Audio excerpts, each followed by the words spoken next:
Vou iniciar então, gente. Boa noite, né, aos colegas que integram esse colegiado. É uma satisfação iniciar mais uma vez uma reunião do colegiado para enfrentar aspectos práticos do processo de recuperação judicial. É um prazer mesmo, vocês sabem que esse prazer é verdadeiro, é íntegro, né? E a pergunta de hoje que nós vamos enfrentar é a seguinte: quais são os riscos envolvidos em um processo de recuperação judicial? É essa questão que nós vamos discutir, quais os riscos envolvidos nesse processo, tendo em vista aí o interesse e a curiosidade de agentes econômicos, mesmo de colegas, de quem quer que seja, tá bom? Então eu abro a pergunta e coloco na mesa aí para os colegas enfrentarem. Caro Marcelo, obrigado. Eu agradeço a oportunidade de estar com vocês. Cumprimento os meus colegas Danilo e Igor. É um prazer realmente participar. Bom, um dos objetivos do tema debatido hoje é justamente desmistificar a recuperação judicial para os empresários. Sabemos que tem muita coisa em discussão, principalmente nesse momento de pandemia, nesse momento de crise econômica, né?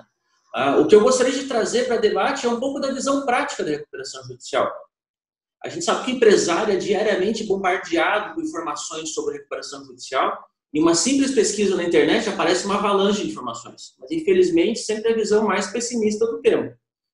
De maneira geral, observamos um cenário econômico muito complicado para as empresas, seja por um acúmulo de problemas financeiros ou um ápice com essa crise que a gente comentou, mas o que vemos lá na ponta é sempre o empreendedor perdido sobre o tema recuperação judicial, ou pior, que foi criado um preconceito e sequer cogita a possibilidade de pensar sobre a recuperação judicial para sua empresa.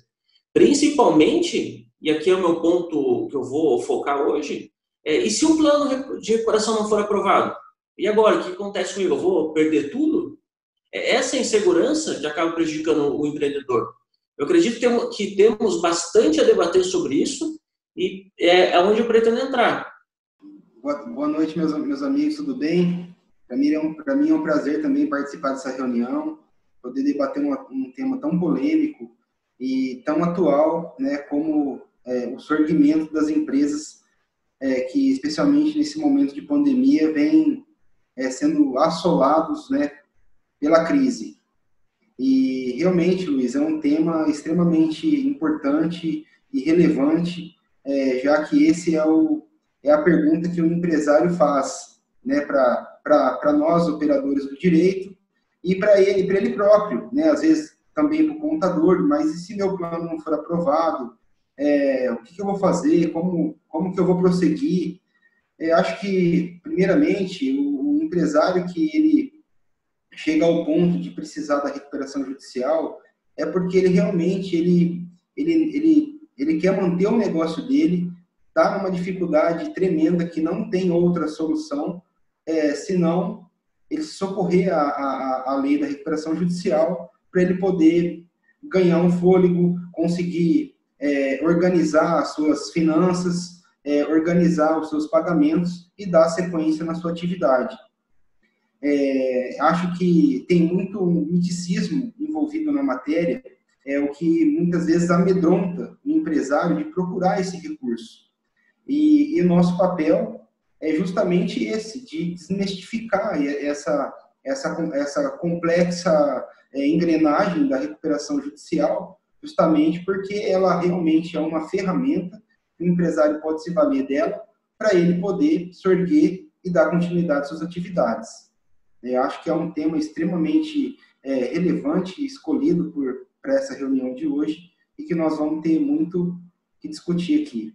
Pois é um prazer estar com o Dr. Luiz, Dr. Igor, Dr. Marcelo, e com um objetivo muito simples, que na verdade é trazer para o empresário toda aquela noção, todo aquele intuito de quando a lei foi criada.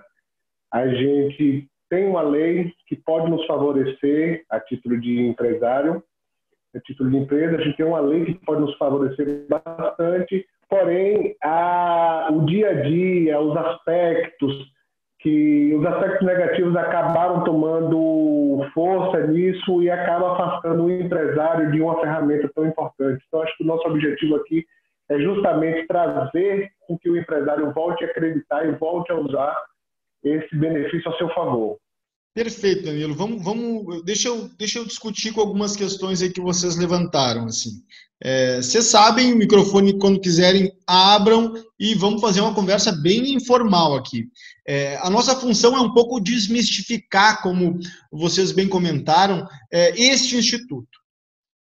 E desmistificar, né? É uma palavra chata, né? Desmistificar. Em que sentido? Gente, o remédio jurídico para a crise do agente econômico ou do empresário está previsto na Lei 11.101. É muito simples começar a tirar as roupas do preconceito. O empresário em crise, ele tem diante de si poucas alternativas. Algumas que estão sendo utilizadas aqui no Rio Grande do Sul, é trágico, o fechamento da empresa, o pedido, o abandono do negócio. Só que isso significa, do ponto de vista prático, a morte civil do camarada. Parece que é brincadeira, parece que é secundário, mas isso é central. O abandono de uma empresa, o fechamento da empresa endividada significa, do ponto de vista do empresário, que ele nunca mais vai poder exercer a atividade para a qual ele vive e viveu até agora, e por causa da pandemia. Então, na realidade, a recuperação judicial ela é a solução para uma crise do agente econômico, e eu uso o agente econômico para estender o leque. A gente sabe que não é apenas a sociedade empresária, o produtor rural está incluído, instituições de ensino superior, associações, né, portanto, estão se socorrendo no Instituto. Então, é o remédio, é a solução, juridicamente falando, para uma crise econômica. Há preconceito sobre isso? Eu diria o seguinte, pode até haver, até em razão da antiga concordata, algum receio em relação à recuperação judicial, mas qualquer receio é superado diante da alternativa de quebra. E nós estamos tendo hoje no Brasil milhares de empresas fechando e milhares de empresas quebrando, porque vê bem o dado do Rio Grande do Sul de ontem. A gente está gravando essa conversa numa quinta-feira, dia 27 de agosto. No dia 26 de agosto, foi noticiado no Rio Grande do Sul o fechamento de quase 10 mil empresas.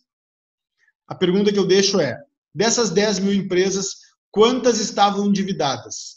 Vejam bem, se não for 50%, nós, enfim, podemos fechar os fóruns. No mínimo 50%. Sendo otimista, 50%. Essas 10 mil empresas fecharam em razão de um cenário de pandemia. Mas vamos imaginar que não seja 100% em razão do cenário de pandemia. Imaginem que, digamos, 50% seja em razão da pandemia. Isso são 5 mil negócios que fecharam não em razão da sua ausência de viabilidade. São negócios viáveis, que em tempos normais eles estariam funcionando, mas em razão dessa pandemia eles tiveram que fechar. Vamos imaginar nesses dois percentuais, fazendo uma matemática bruta aqui, que nós estamos falando de 50%, então 5 mil empresas, né, que fecharam endividadas e que 50% fecharam, mas têm viabilidade. Então nós estamos falando por baixo, sendo bem econômico, nós estamos falando no mínimo 2.500 empresas, pequenas, médias, grandes, que poderiam estar gerando empregos, gerando tributos, favorecendo, que é um paradoxo, mas é verdadeiro, favorecendo o interesse dos credores, e mais que isso, mantendo o sonho dessas 2.500 pessoas. É disso que a gente fala quando a gente fala em recuperação judicial. É disso, a gente fala de sonhos, a gente fala de aspirações de longo prazo, de gerações familiares atuando na vida negocial, enfim, e que a gente desfaz ao apostar em preconceitos. Sabe, Luiz, que tem dados sobre recuperação judicial que não são verdadeiros. Tem alguns dados que circulam sobre o alto índice de recuperações judiciais que não obtêm sucesso, mas não são verdadeiros. Eu atuo como administrador judicial, a minha empresa a qual eu sou sócio, em dezenas de recuperações judiciais. mais de 80% das que a gente atua seguem operando. Como advogado de recuperanda, a gente teve sucesso na aprovação dos 2 planos e as 2 empresas vão muito bem, obrigado. Então, esse certo preconceito, ele não se justifica quando a gente olha a realidade concreta, né? Concreta do pequeno empresário, do médio empresário e do grande empresário. Por quê? Porque não se socorrer em recuperação judicial e convolar em falência, aí eu acho quase burrice, assim. Quase burrice mesmo. Por quê? Porque tem alternativa. Está colocado alternativa. Ainda sobre a questão dos riscos, eu incluo a questão dos custos. Né? Marcelo, é muito caro fazer uma recuperação judicial. Olha a brincadeira e fiquem à vontade para brincar comigo aí. É mais caro não fazer. Né? A pergunta, Marcelo, é muito caro uma recuperação judicial? A resposta mais simples possível é: muito mais caro que fazer é não fazer. Porque não fazer significa todas as execuções na porta do empresário.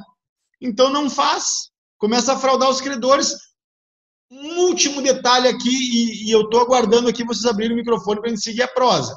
Último detalhe aqui é o seguinte: não fazer recuperação judicial e não ter condições de cumprir com os compromissos firmados significa fraudar os credores. Sendo bem objetivo, é isso. Não fazer uma recuperação judicial num cenário de dificuldade do agente econômico e não pagar o credor, porque não vai fazer recuperação judicial, tem que pagar. Né? Ou não tem dívida. Agora, tem dívida e não pagar a dívida e não fazer recuperação judicial significa fraudar os credores. Então, aí a gente coloca em outro patamar toda essa conversa sobre um certo receio, né, a respeito do Instituto.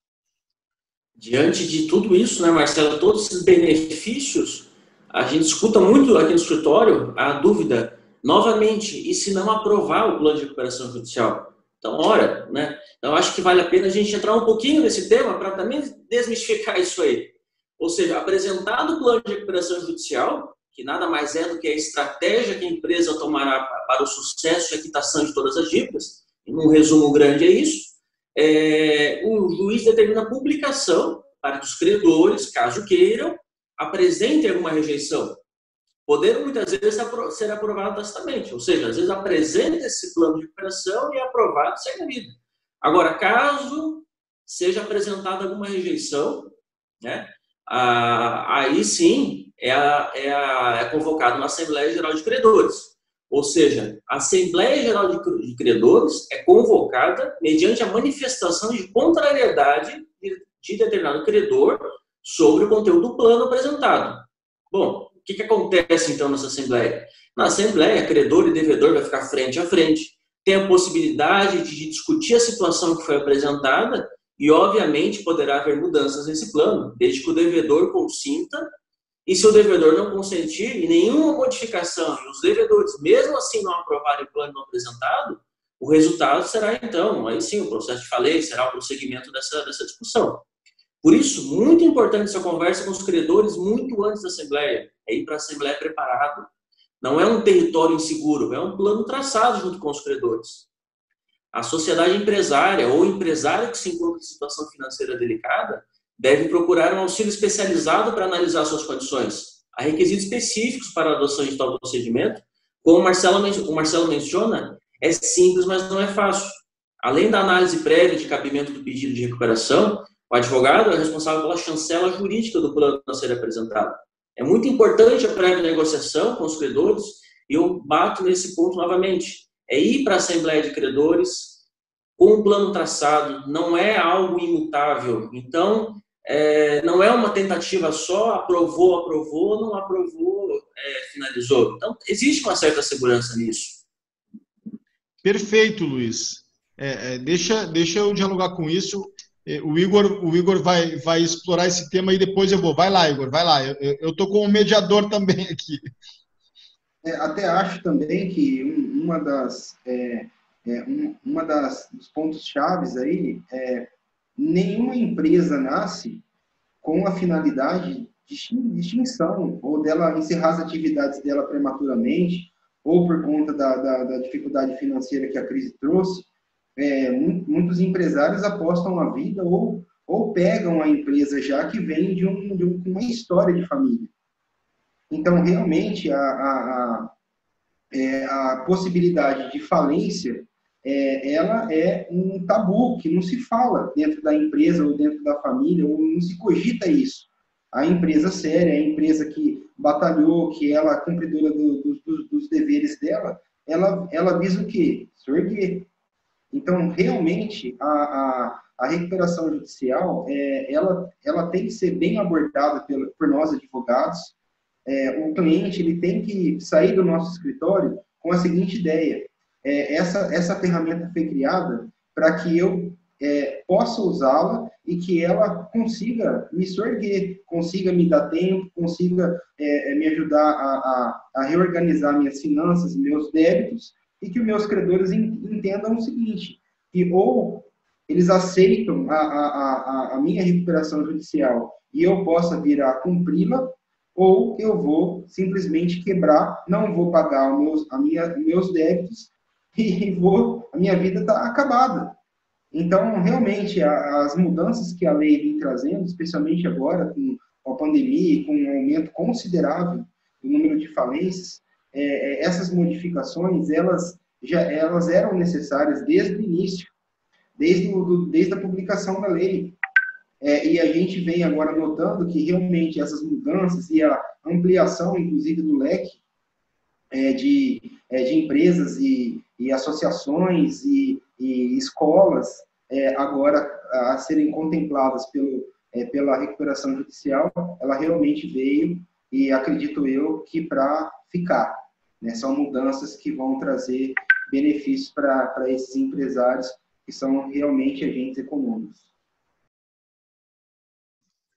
Sabe que o que eu ia mencionar antes é que reprovar um plano, Luiz, é muito difícil. É muito difícil. Eu entendo que o empresário, já ouvi isso no escritório de clientes com algum receio, mas então é legítimo que ele tenha esse medo. Mas, do ponto de vista operacional, a pessoa tem que ser quase incapaz para reprovar um plano. Por quê?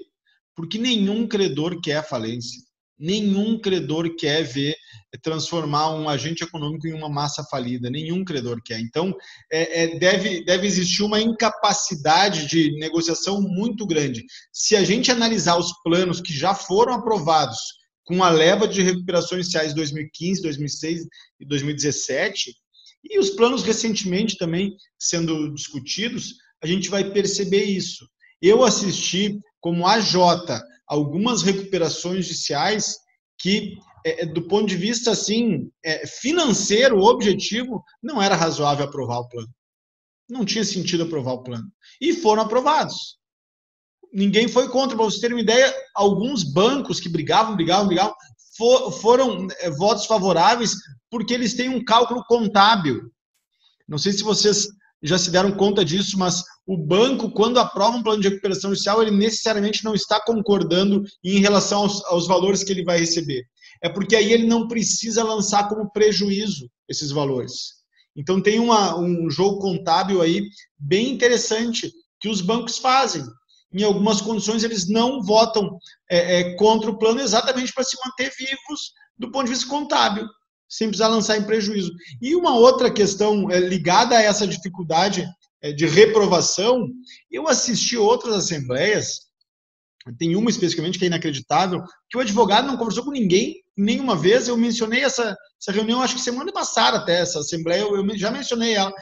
O camarada não negociou com ninguém, foi para a assembleia e os credores deliberaram majoritariamente na assembleia em mais prazo para o advogado negociar.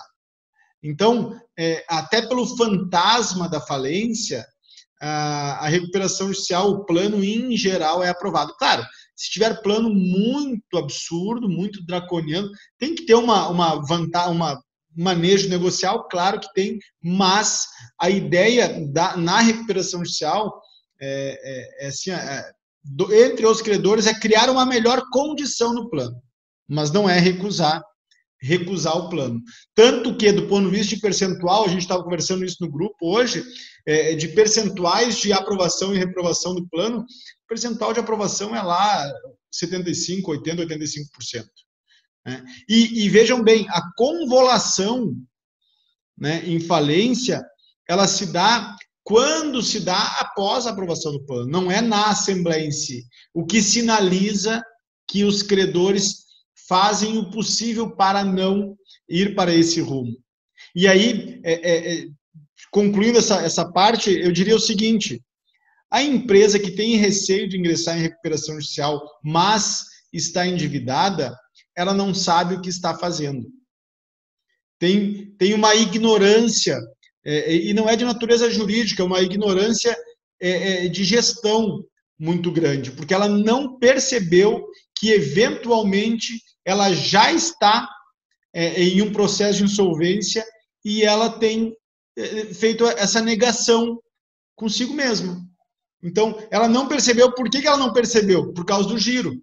Existem empresas que já estão em um processo de insolvência fático, não jurídico, mas elas não perceberam isso porque o giro é elevado. Então, apesar do alto grau de endividamento, apesar de não conseguir fazer frente a esse endividamento crescente, que a própria rolagem dele torna impagável. Apesar de tudo isso, a empresa não se vê como insolvente porque o giro, o dia a dia, é grande. E aí, quando ela se dá conta disso, ela já está falida. Porque um detalhe importante é que tem momentos ideais para ingressar em recuperação judicial. A gente teve a felicidade de ingressar com algumas recuperações judiciais no melhor momento. E aí, o Igor vai me perguntar: Marcelo, qual foi o melhor momento? Olha só, meu velho, o melhor momento é o seguinte, ó, e guardem isso, se alguém empresário está ouvindo aí, pense nisso. O melhor momento é quando foram distribuídas as execuções, mas não houve a citação. Ou quando existe a intenção dos credores de promover atos judiciais para alcance do seu crédito. Existe a intenção já configurada. Esse é o momento. O ideal é antes ainda, né? Poder fazer alguma reserva, enfim. Mas esse momento é ideal porque a gente não vai ter que responder um conjunto de execuções com embargos, com exceções de pré-executividade, eventual ação revisional para poder equilibrar. E esse momento exato, por vezes perdido por ignorância, e aí esse vídeo ajuda a iluminar essa ignorância, né? Vamos deixar de ser ignorante, empresário. Olha isso aqui, entenda melhor isso aí. E aí, a partir desse contexto, bom, vamos preparar uma recuperação judicial. Esse é um mundo perfeito. E aí, se a gente incrementar esse mundo com uma reformulação da gestão da empresa, que é um grande problema também, né?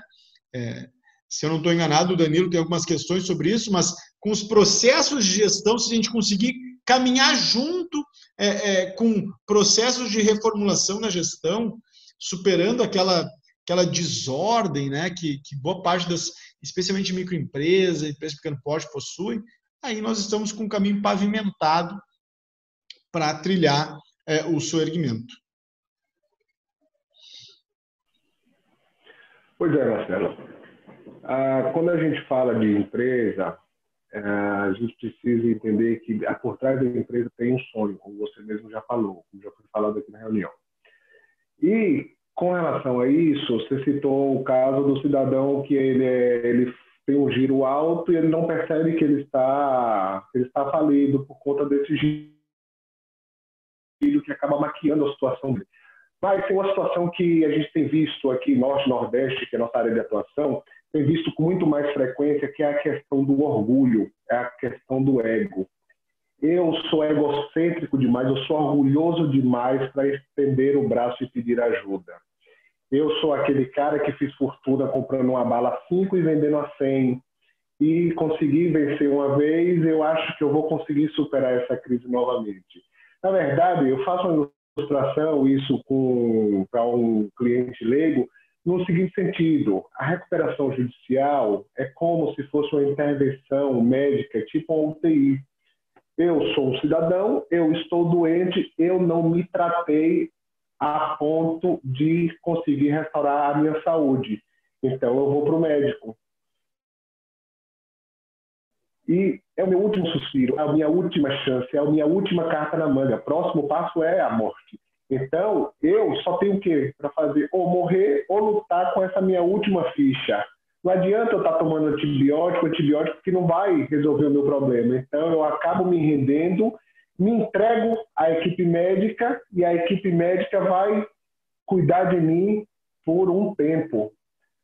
Me deu alta, mas a cada 15 dias, a cada 20 dias, a cada 30 dias eu tenho que voltar para o médico para ele continuar fazendo a bateria de exames e aplicando a medicação. Então eu faço esse paralelo da recuperação judicial com o paciente, pessoa física doente. Então a gente precisa, primeiro, perceber que estamos doentes. Precisamos reconhecer que a gente não tem mais condição de se tratar sozinho. Então, por conta disso, é necessário. A gente precisa parar de entender que a UTI é uma coisa ruim. Não, a UTI é uma coisa que pode nos devolver a vida. A recuperação judicial, ela não é uma coisa ruim. Ela é uma coisa que pode devolver a minha vida. Eu não posso mais estar cancelando o meu CNPJ, cancelando o meu CPF, cancelando a minha vida para abrir uma nova empresa, começar tudo do zero, ainda que com toda a expertise, mas em nome de um laranja. Esse conceito, essa cultura, esse costume, ele precisa ser dilacerado. Chega, a gente já chegou até aqui e não tem dado certo. Você vive na mão de um laranja, na mão de um cidadão, e você sabe os problemas que isso causa. Qual é o objetivo da gente? O objetivo é voltar a sua vida, trazer a sua vida de volta. Eu acho que nesse paralelo a gente consegue evoluir bastante, Marcelo. Excelente. Essa analogia com a UTI é fantástica. Pensar o seguinte: recuperação judicial é uma analogia com a UTI. A UTI é ruim? A UTI é o problema? A UTI é a solução. Tem algum vídeo que eu coloco exatamente esse tema. A recuperação judicial não é o problema, ela é a solução. E o contrário da recuperação judicial, aí sim, aí nós vamos para o lado de desvio patrimonial, para o lado de fraude a credores, para o lado do último, de sugar até o último suspiro de algum negócio e depois abandonar, o que é uma tragédia, é uma leitura predatória e que já foi superada pelos mecanismos jurídicos de busca de bens. Então, há 30 anos, gente, vamos combinar, há 30 anos não era algo desarrazoado fazer isso, porque não existia toda essa informatização. Então, aqui no Rio Grande do Sul acontecia muito o empresário endividado do Rio Grande do Sul ir embora para o centro do país ou para o norte do país. Uma parte do pessoal que explora o Mato Grosso lá, em fazendas, enfim, deixou um valor de dívida aqui impagável e foi embora. E aí, bom, até o credor descobrir onde é que estava já foi 2 anos. Até o credor citar já foi 10. Até bloquear um bem, o devedor já morreu, já está com os filhos no negócio. Isso era assim. Agora, hoje, com essa concentração de atos, discussão patrimonial que o Poder Judiciário corretamente está fazendo, não tem mais espaço para aventura, para aquele olhar predatório e para aquela aventura negocial do empresário, que eu uso a figura do garagista, né, de veículos, que é o cara que não tem nada no nome, vai trocando e vai vivendo bem. Esse tempo já acabou. Então, a melhor forma de responder a uma crise econômica é sendo digno e íntegro o suficiente para enfrentar essa crise e essa dificuldade. Porque tem uma questão, né, que nós poderíamos falar até amanhã aqui, de integridade. O credor, no mais das vezes, e aí é a experiência de cada um aí, vamos ver se a minha experiência dialoga com a experiência de vocês. O credor, no mais das vezes, ele sabe que não vai receber integralmente seu crédito. Quando existe o inadimplemento, o credor sabe, não vou receber em tempo, vou desligar aqui, eu não vou receber em tempo o crédito, porque senão eu já teria recebido, venceu já. Venceu a duplicata, venceu o título, eu já protestei o título e eu sei que eu não vou receber. O que o credor não tolera? Ele não tolera esse fechamento de portas negociais. Todos nós vivemos no mesmo cenário de dificuldade, de pandemia, todos os agentes econômicos vivem nesse cenário. O que o credor não tolera? O credor não tolera a tergiversação. E a recuperação judicial mantém rígida a integridade do empresário. Não é à toa que todas as construtoras ingressaram em recuperação judicial e hoje estão até autorizadas a prestar serviços, né, para o poder público. Não é à toa. Não é à toa que os grandes empresários, grandes mesmo, já se utilizaram da recuperação judicial. Eles sabem o remédio jurídico para a crise econômica. É esse. Agora, às vezes a gente vê esse preconceito que nós estamos aqui explorando para o pequeno, do pequeno ou do médio. Pequeno, um cara que deve 500 mil, 1 milhão, 1,5 milhão, né? Médio, que deve 1,5 milhão, 2, 5, 10. Esse cara tem um certo receio. E é esse cara que quando vamos usar um vocabulário aqui do Rio Grande do Sul, quando o tombo chega, bate muito forte. Porque o grande, ele se organizou, a recuperação judicial deu a volta, só vê as construtoras, quais das grandes construtoras convolou em falência? Quais? OAS ingressou, Odebrecht ingressou, todas, na época pouco posterior à Lava Jato, todas ingressaram, nenhuma faliu. Aqui no Rio Grande do Sul, as grandes recuperações judiciais, teve uma que faliu. E vocês sabem por que faliu? Eu não vou poder falar o nome da empresa, mas faliu, eu posso contar a razão. Faliu não por questões processuais, faliu porque a família vivia uma briga interna absurda. Então, se a gente for usar o vernáculo jurídico, conflitos societários gravíssimos. E era uma empresa que, acreditem, depois que a gente tirar essa gravação, eu conto para vocês, quando eu fechar a gravação, eu conto o nome da empresa. E era a empresa que tinha mercado, tinha viabilidade, tinha reputação. Ela não teve prejuízo reputacional com a recuperação judicial. E surpreendeu todo mundo com a falência. Por que ela faliu? Por um conflito societário, não teve relação com o trabalho jurídico, não teve relação sequer com a questão negocial, foi que eles não conseguiram fazer minimamente o dever de casa após ingressar no regime recuperatório. E aí sim, né, só esperando vocês abrirem o microfone e colocando mais uma aqui, é o seguinte, cara, recuperação judicial não é para covarde. Quem está com medinho não vai. Empresa com medo disso, com medo daquilo, com medo de negociar, com medo... Não vai. Então faz o seguinte, fica o dia inteiro pedindo desculpa para os credores. Porque a alternativa é essa, contrata alguém, e não vai pagar essa pessoa que vai ser contratada, contrata alguém para ficar reproduzindo desculpa, perdão, por favor, desculpa, um dia eu vou pagar, porque é isso. Então, tem que ter coragem. É engraçado, né, Marcelo, que esse medo que o pequeno e médio empresário tem da reputação, ou de que ele até mesmo conhece os credores e existe uma rixa, ele tem medo de que o credor não vá aprovar, às vezes de propósito, enfim, por N motivos que é criado na cabeça da pessoa, né?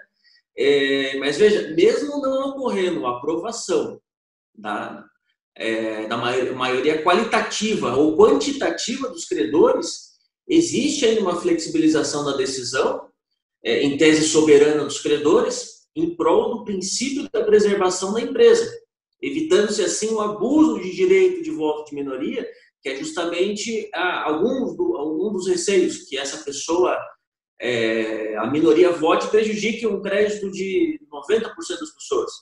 Que fique muito claro, a gente está falando de propostas viáveis, reais, onde realmente seja benéfico a todos os credores e a empresa em recuperação.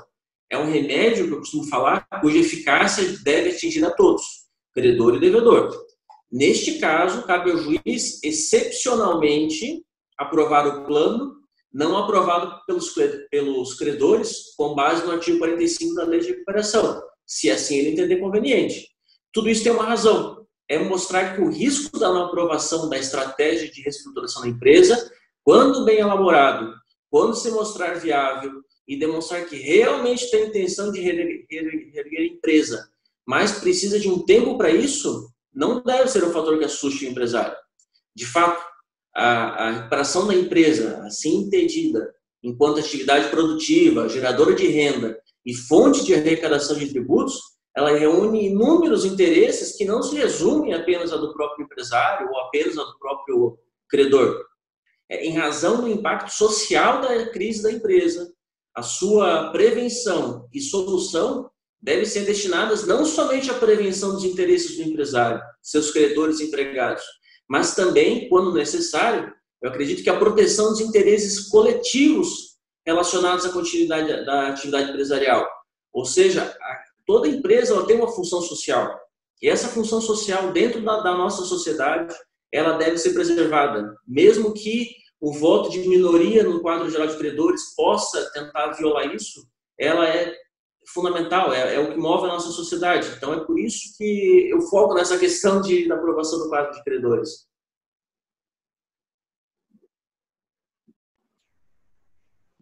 Perfeito. Eu acho também que um ponto bem importante com relação à viabilidade da recuperação judicial, muitas vezes ela está na própria gestão do empresário.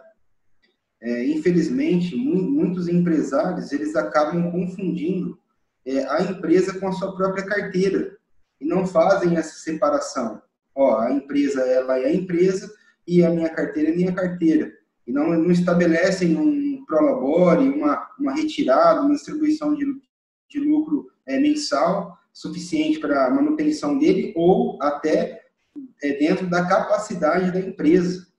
E aí, mesmo ele estando em recuperação judicial e com os velhos vícios que ele vinha praticando na atividade, obviamente ele não vai conseguir o objetivo de se erguer. E ele vai, muitas vezes, convalendo uma falência. O que, infelizmente, acontece. Porque acredito que direitos em outros países que também têm falência, o próprio Estado ele faz essa intervenção logo no início da recuperação judicial, justamente para poder facilitar a gestão, trazer mais transparência para os credores e viabilizar o próprio acesso de crédito a essa empresa que está em recuperação judicial. E isso faz toda a diferença na própria credibilidade e na própria soerguimento do negócio. Quando alguém chega aqui no nosso escritório e pergunta sobre a recuperação judicial, o empresário, ele vem sempre cheio do se. Do se. E se não aprovar o plano de credores? E se eu não conseguir pagar o que foi aprovado? E se? É sempre se, mas ele nunca está preocupado com a transformação interna da gestão dele. Ele não está preocupado em mudar os velhos hábitos dele. Ele não está preocupado em sair da zona de conforto dele. Eu gosto muito dessas frases de Facebook, Instagram, né, que você não vai chegar a novos objetivos com práticas antigas. Você não vai conseguir mudar o histórico do seu futuro se você continuar na mesma linha, entendeu? Então ele chega muito cheio de dúvida em si, sempre colocando a culpa no outro, sempre colocando a culpa no processo, sempre colocando a culpa na demora do judiciário, na culpa da aceitação dos credores, etc. Mas ele não está preocupado na transformação interna. Ele não está preocupado em, por exemplo, tirar um cartão de crédito corporativo da esposa. Entendeu? É isso que a gente precisa também mostrar, que velhos hábitos precisam ser mudados. Perfeito. Eu acho que tem uma questão ligada a tudo isso, que é a seguinte. Cabe ao escritório de advocacia se utilizar de todos os remédios jurídicos possíveis e imagináveis para o soerguimento do nosso cliente. Vamos pensar assim, cabe a gente fazer isso. Então, vem um cliente altamente endividado, cabe explicar de A a Z as potências que um processo de recuperação judicial oferece, todas as potências que está na mesa, cabe explicar aí riscos que eu, sinceramente, para esse cliente endividado, vejo zero risco, porque ele já está endividado, né? Então, qual o risco? O cara já deve 10 milhões, tem um patrimônio de 1 milhão. Qual é o risco de ele ingressar em recuperação judicial? Zero. Se alguém não avisou para ele, é só avisar. Cara, você já está quebrado. Então, vamos dar a volta por cima. Claro que é um tom meio jocoso isso, né? Dizer isso para um cliente talvez faça com que o contrato não seja fechado, mas essa é a grande verdade. Então, se algum potencial cliente está me olhando dizer isso, já nem vem aqui no escritório. Né? Não gosta de ouvir essa coisa, já está dito. Né? Vai nos escritórios dos colegas aí, do Dr. Igor, do Dr. Luiz, do Dr. Danilo. Não vem aqui. Porque a real é essa. E aí o risco é zero. Por quê? Porque ele já está numa situação gravíssima. Agora, voltando aqui ao que eu queria dizer, a responsabilidade do escritório é garantir todos os benefícios da recuperação judicial, todos, stay period, conseguir articular uma carência razoável, fazer o alongamento mais largo possível, né? Se conseguir implementar um deságio direto perfeito, se conseguir botar um deságio direto de 40%, 50%, coloca, porque é o modo de facilitar a recuperação do cliente. O deságio indireto é evidente, então bota índice de atualização melhor do que estava nos contratos. Tudo isso já é um presente para o nosso cliente. Agora é o seguinte, Danilo, olha só o que você acha disso, meu irmão. Se o cliente não conseguir, mesmo com carência, mesmo com deságio, mesmo com alongamento passivo em 10, 12, 13 anos, mesmo ele durante 1 ano, ou 2 anos, ou 3 anos, sem pagar nada para os seus credores, se ele não conseguir se recuperar, meu velho, beleza, a nossa parte foi feita. Não foi culpa do escritório de advocacia que ele não se recuperou. É culpa da incompetência de gestão ou do mercado que ele está situado. Uma recuperação judicial não salva aquelas empresas que fabricavam filminhos para a máquina fotográfica. Não salva. A empresa fabrica aqueles filminhos de 12 poses, 24 poses, 36 poses. Recuperação judicial não vai salvar essa empresa. Por quê? Porque esse mercado acabou. Mas o Marcelo é muito bom em recuperação judicial, ele vai fazer eu ficar vivo. Não vou, porque não tem dinheiro entrando. O escritório de advocacia não faz produzir dinheiro e não resolve confusão patrimonial. Então, tudo isso tem que ser bem claro. E aí, assim, é nossa função esclarecer todas essas questões e, eventualmente, dar um puxãozinho de orelha no camarada. Meu amigo, com todo o respeito que eu tenho, você está me contratando, mas vamos só nos entender. Esse cartão corporativo não faz qualquer sentido. Essa casa de praia, hoje, não faz nenhum sentido. Esse apartamento na capital, mesmo você não morando na capital, não tem nenhum benefício. Na hora que falir, você não vai tirar renda desse apartamento. Esse apartamento vai ser o último bem que você vai vender para comer. Então, peraí, vamos capitalizar esse bem agora. Vamos utilizar esse bem, vendendo esse bem como uma estratégia de segmento, injetando liquidez na empresa, porque nós vamos ter vida longa e depois vamos comprar 10 apartamentos desses. Então, existe uma outra leitura do empresariado brasileiro, me corrijam se eu estiver enganado, né, gente? Porque talvez seja um equívoco meu, mas o empresariado brasileiro ele não admite se desfazer de bens. Então, ele está altamente endividado, mas ele tem uma casa na praia, um apartamento não sei aonde, uma chácara de 30, 40 hectares, ou de 300, ou de 400 hectares, 3, 4 veículos, 3, 4 apartamentos, uma casinha em construção, porque ele gosta de investir em bens imóveis. O empresariado brasileiro ele gosta muito de bens imóveis. Tanto que essa migração que existe recentemente para a Bolsa, ela não tem 1 ano. Se vocês buscarem o número de quem está na Bolsa de Valores em 2019 e em 2020, dobrou o número. Por quê? Porque esse movimento é muito recente. Até recentemente, onde é que o empresariado brasileiro, onde é que quem tinha dinheiro botava o seu capital? Ou na poupança, que não dá nada, ou em bens imóveis. Poupança, liquidez, tira, enfim, faz o que quer. Agora, bens imóveis, o pessoal não se desfaz. E aí, nesse caso, bom, sentar e conversar. Meu amigo, esse imóvel aí, acho que ele pode ajudar a gente a viver. E digo mais, Marcelo, o empresariado brasileiro, ele investe tanto em imóvel porque ele cansou de levar paulada, de vários modos. Mas ele tanto clama por apoio do Estado, ele tanto reclama dos incentivos sociais que tem para a classe de trabalhadores, muitas vezes, não todos, mas ele reclama todo, ele clama por refis todo ano, para deixar em dia. Ele clama por parcelamento com o banco, ele clama por tanta coisa, o ano inteiro, a vida inteira, ele clama por benefícios. E só pensa no refis. E aí tem um remédio antigo, que está na lei, que pode ser utilizado, e por puro preconceito ele não utiliza, porque ele acha que é uma vergonha acontecer isso. Mas muito pior é estar com o nome em execução, é não correr atrás da solução desse problema. Muito pior é uma falência irregular, que muita gente fala lá, quebrou, faliu. Não, faliu é quando tem o processo de falência. A pessoa que fechou a porta e foi embora, infelizmente, ela está fugindo da raia, largou a mão.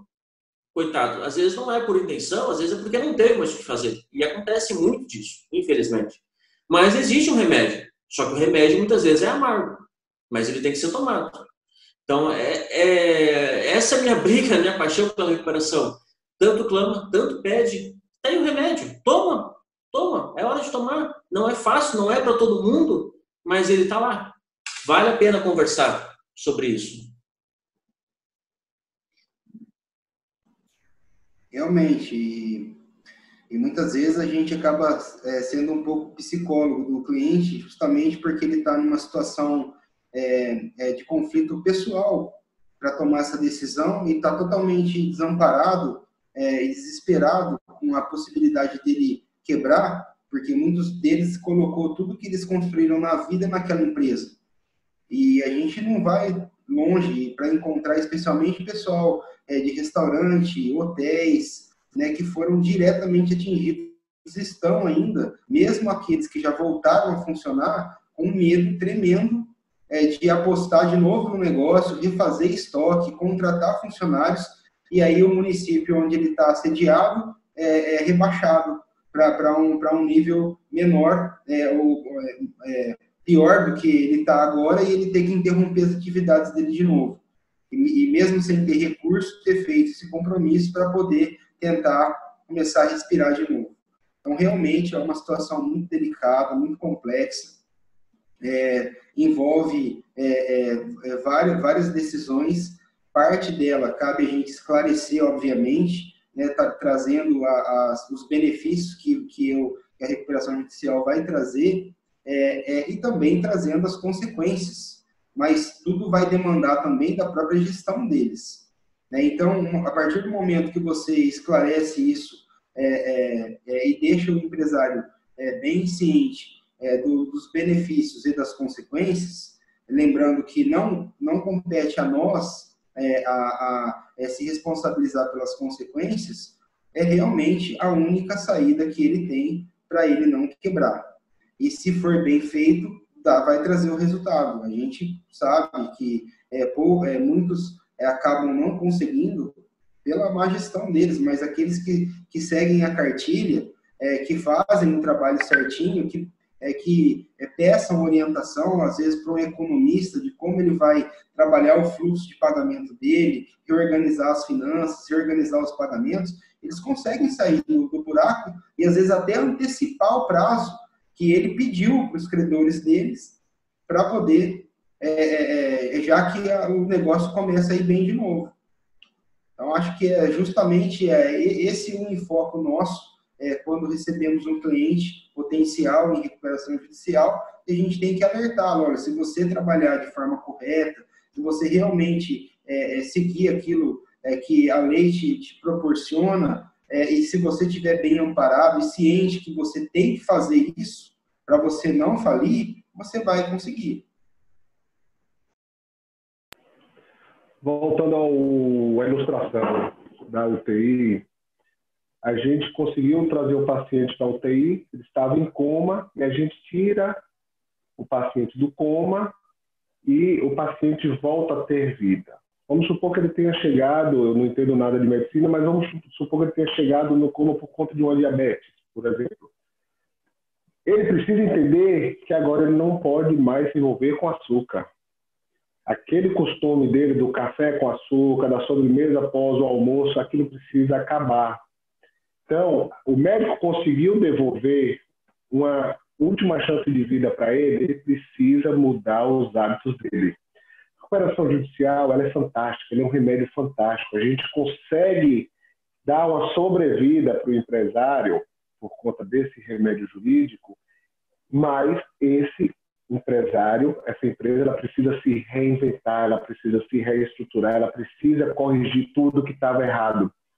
Então, quando o cidadão ele está muito mais preocupado no que pode dar errado numa recuperação judicial e ele não procura suas próprias causas, ele precisa olhar para aquelas notícias. Se você botar o que pode dar errado numa recuperação judicial no Google, você vai ver inúmeras condições. Porém, as principais em todas as matérias que você vai abrir é a gestão empresarial. Ele não vai conseguir sair de uma crise fazendo as mesmas coisas que ele fazia até o dia que ele entrou numa crise.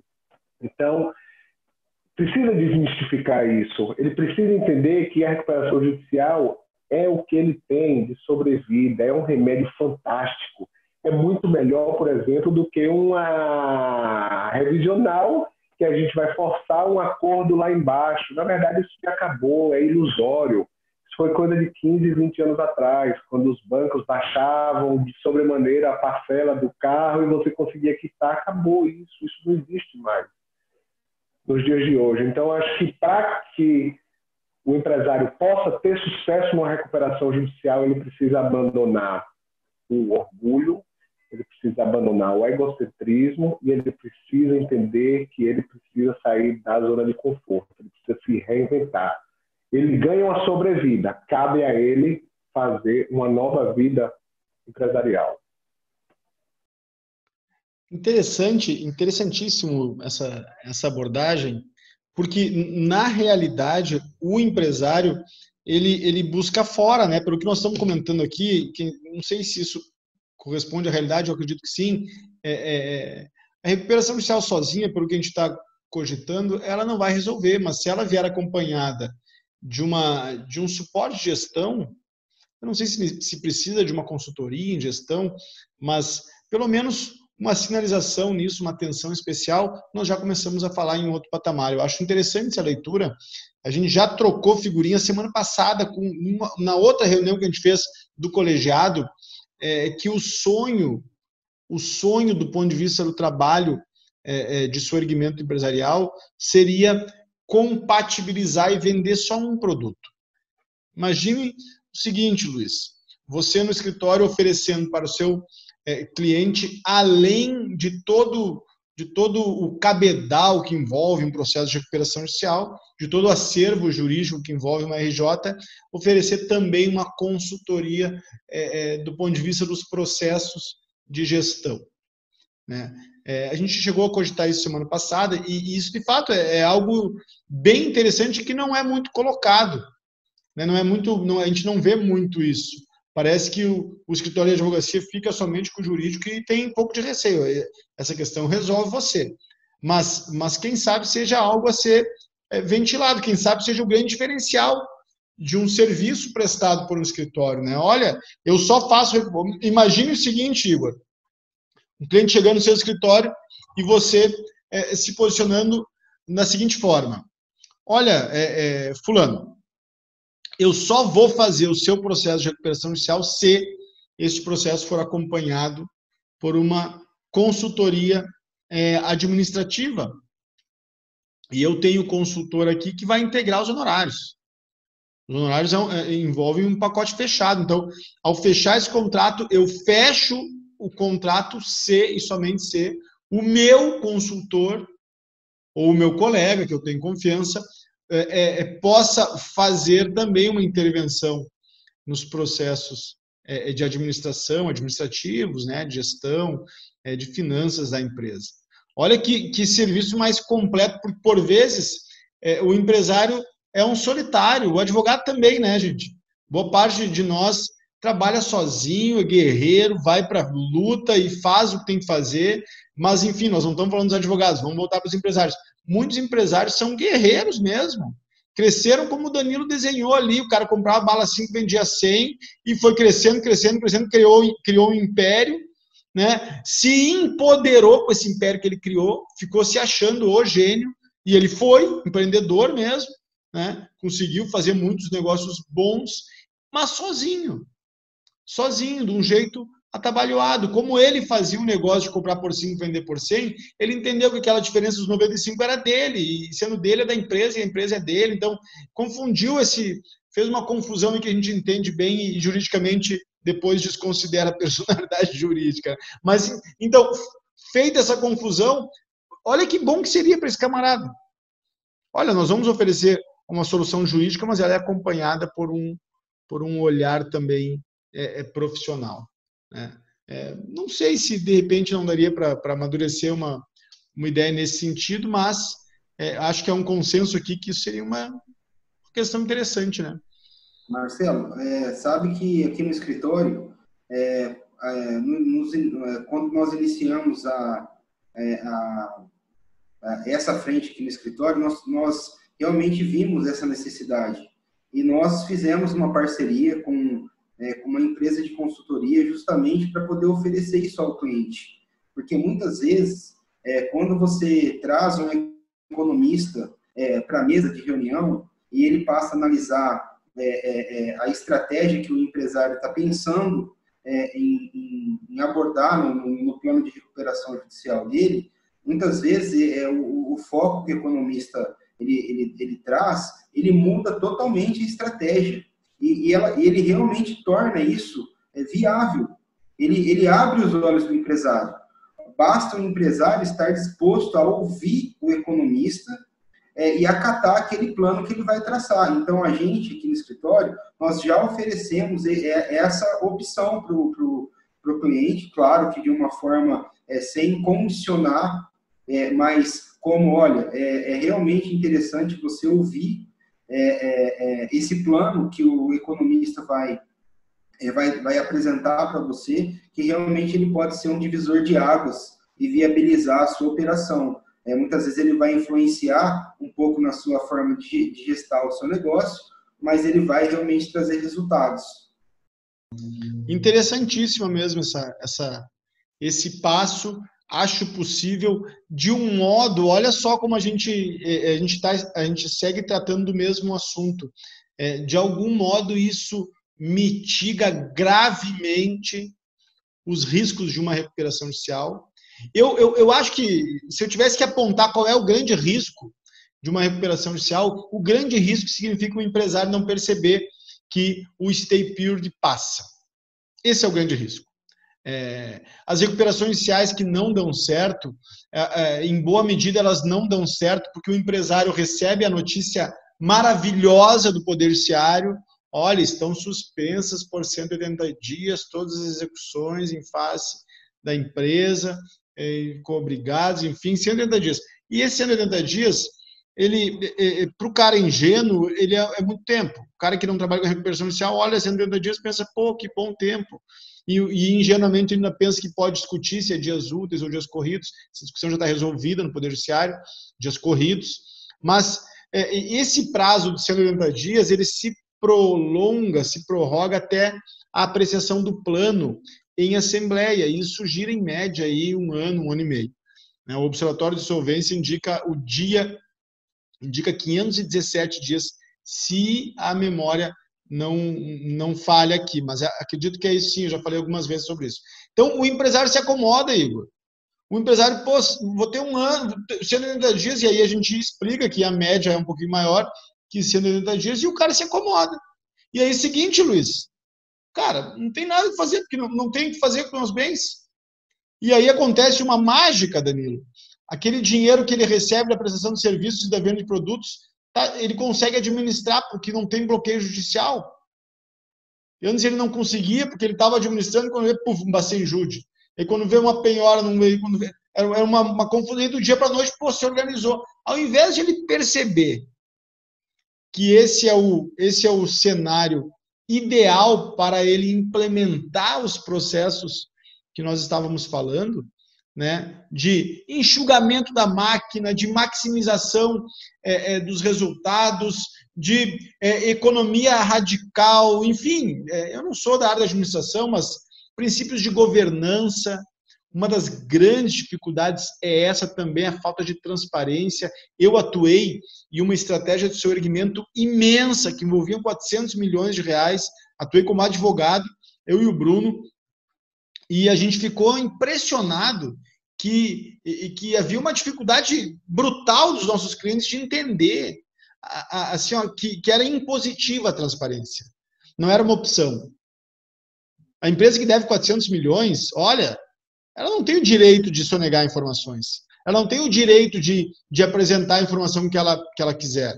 Ela tem que apresentar tudo. Se eu fosse um empresário e tivesse uma dívida de 100 milhões, de 10 milhões, de 5 milhões, eu ia querer mostrar toda a vida da empresa, tudo. Eu comprei um pacote de papel higiênico, está aqui, ó, a nota está aqui, está na contabilidade assim. Por quê? Porque o credor, ele sabe que ele não vai receber tudo. O que ele não quer é ser ludibriado.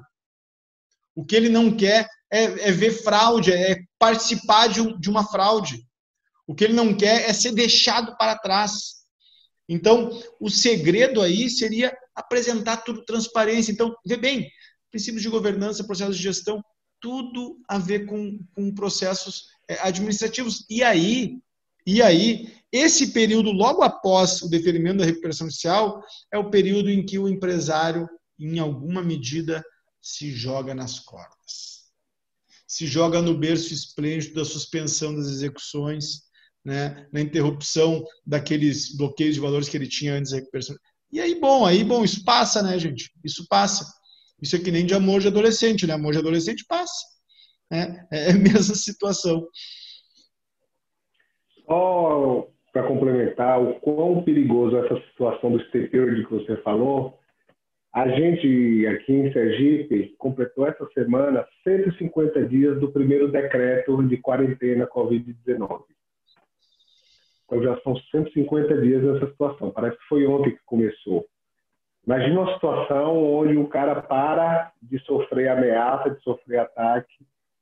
Então, isso passa muito mais rápido na cabeça dele. Exatamente. E, só para complementar, ontem eu estava lendo a notícia do CNJ que o CNJ agora criou um sistema junto com o Banco Central, tudo, se eu não me engano, é Sisbajude, que ele é muito mais eficaz que o Bacenjude. Ele vai atrás de movimentação, ele é muito mais rápido, você não precisa mais de informação através do Banco Central, você já consegue ir direto nas contas, enfim, isso vai complicar ainda mais a situação do empresário devedor. Luiz, deixa eu só fazer um atravessamento aqui, querido.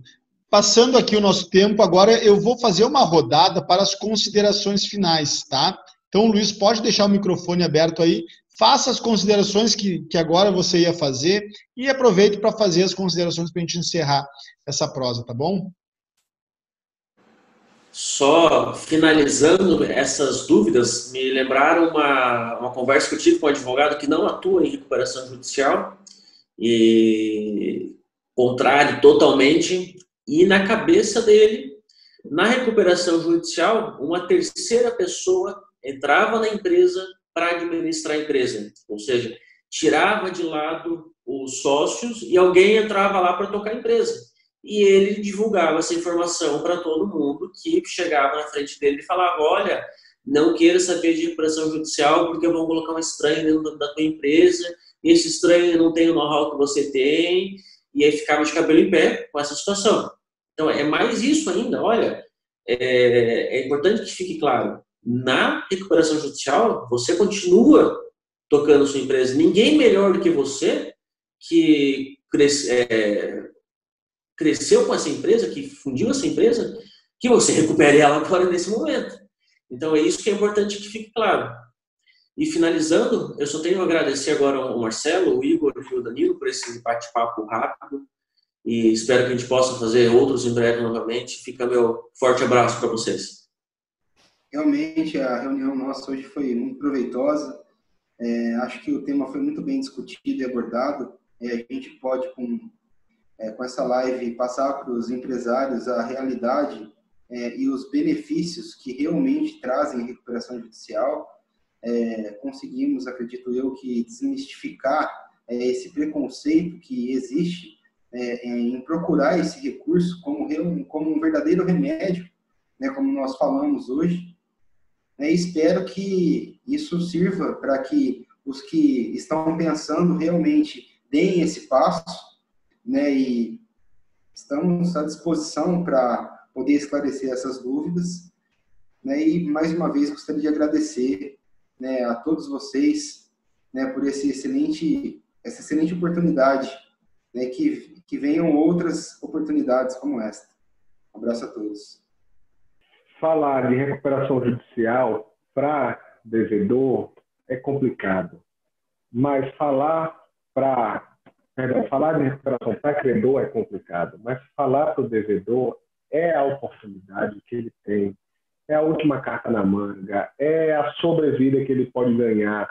No começo da reunião, nós falávamos de sonhos. O Igor falou que quando se abre uma empresa, foi muito feliz na colocação dele, é um sonho que está sendo colocado, é uma família que está sendo inserida numa situação.